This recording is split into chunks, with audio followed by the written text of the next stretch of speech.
Reflections for the month of May, which is dedicated to the Blessed Virgin Mary. 22nd day. Consideration on the sacrament of the Eucharist. What honor Jesus Christ has done me in this sacrament. He makes himself in the Eucharist my friend, my guest, my spouse. He nourishes me from his flesh and his blood. He transforms me wholly into himself.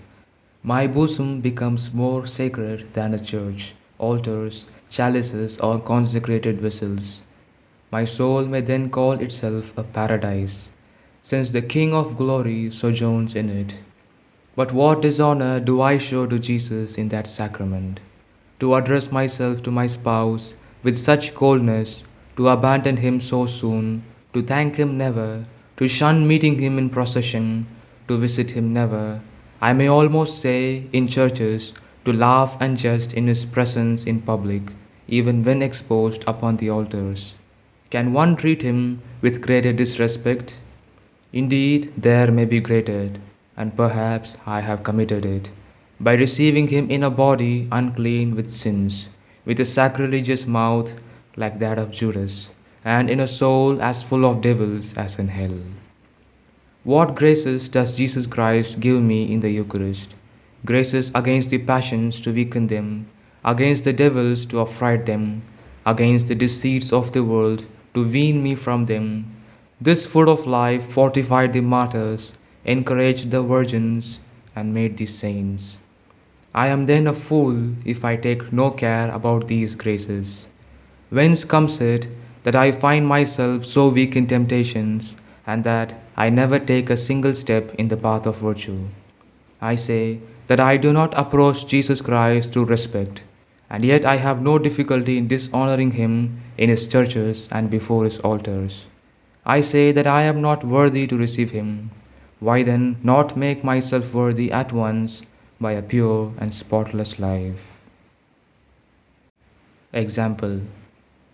Mary has a particular care that her devout servants may not die without the sacraments.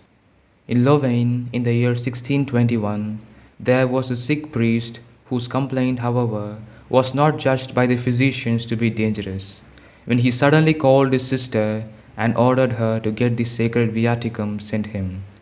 Those in the house made a great resistance, telling him not to vex himself about it yet, since the complaint was not one to cause him such anxiety. To whom he said, "Be quick, for death, far off as you think, is close at hand. I have scarce 2 hours to live." At these words they marveled, it not seeming to them as if he was so near his hand.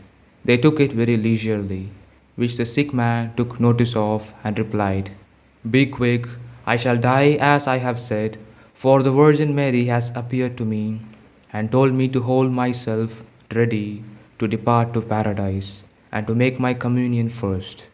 His sister obeyed at once, and the people of the house having called the parish priest, he received the sacraments with great devotion and with his faculties perfect.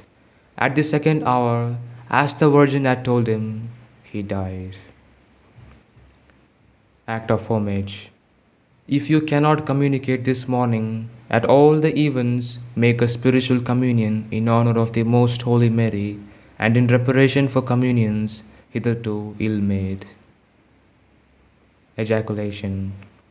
O Virgin born, O flesh divine, cleanse us and make us wholly thine. Amen.